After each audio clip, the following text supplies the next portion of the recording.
Kapag ito po ay magka-scratch, napakahirap po ito i-retouch. Kadalasan po sa mga sound crew, dito po sila dumaan paakyat.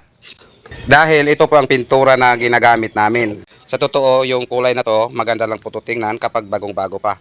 Pero kapag magka-scratch to, napakahirap i-retouch. Sa totoo, ganda po ito siya tingnan, lalo na po kapag bagong-bago pa. Pero uulitin ko, kapag ito po ay magka-scratch, napakahirap po ito i-retouch. Dahil ito po ang pintura na ginagamit namin. Napakahirap po ito i-retouch. Itong kulay na to mga brad, madali lang to sana i-retouch kung inamil pa yung gamit namin. Dahil po ay urethane po ang gamit namin sa pagpintura nito, napakahirap po ito i-retouch. At lalong-lalo na hindi po ito siya pwede i-brush. Kailangan po ito siya i-spray. Sa iyo Mr. Customer, kapag mag-retouch po kayo nito, hindi po ito siya pwede i-brush. Pero nasa sa inyo na po kung okay lang sa inyo i-brush. Pero sinubukan po namin kahapon i-brush, hindi po siya pwede. Or i-roller, hindi po siya pwede. So yan, ito po ang nangyari. Sinubukan po namin, ginamitan ng roller kahapon at paintbrush. So ayan, ito po ang spray. Ito po ang roller or brush. So yan, brush po yan. Ito po ang spray, napakakinis. Kapag mag-scratch po itong box na to, so gagamitan po nyo ng paint roller or paintbrush. So ganito na po ang mangyari. Sa ngayon, pakagandang sobra tingnan. Kapag magka-scratch to, iwan ko lang kung kaya po ba ninyo to i-retouch gamit po yung paint roller or paintbrush. At paalala po Mr. Customer, kapag ito po ay magka-scratch, napakahirap po ito i-retouch.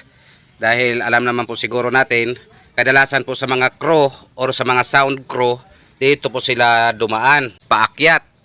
Napaka-sensitive po ito na kulay. So ayan na po Mr. Customer, sa hindi pa namin ikabit yung takip, mag-video po kami ng konti para makita po ninyo na ito po ang nakaload.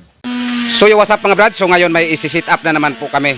Itong D12 mid-high bullet na 16 na piraso. So shout out Mr. Customer. So ayan na po ang mga speaker or ayan na po ang mga item na ikakabit namin sa inyong mid-high bullet. So yan, ito po ang ikakabit natin sa inyong mid.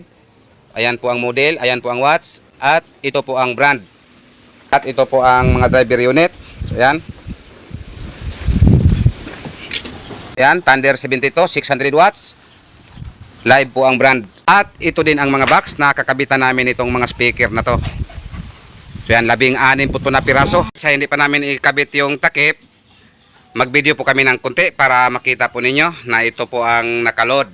Ayan po ang nakakabit sa driver unit. So yan, dito pa po ang iba, hindi pa natapos. Ito po ang rason bakit hindi po muna kami nag-reply sa mga nag-chat or hindi po muna kami nag-reply sa mga nag-comment sa aming mga post. So ito po ang dahilan, napaka-busy pa po namin sa ngayon. Baka bukas, maluwag-luwag na po kami, baka makareply na po ako sana sa mga nag-comment, lalo na po sa mga nag-chat. Ayan, ito po ang box namin sa ngayon dito. Mahigit, sumubra pa po to sa 40 ka-box na nandito sa amin ngayon. At itong mga box na makikita niyo dito sa ating video mga brad, lahat po ito ay meron na pong nagmamay-ari. At sa awa ng Diyos, meron pang iba na naka-line up nito para schedule pick up first week ng July.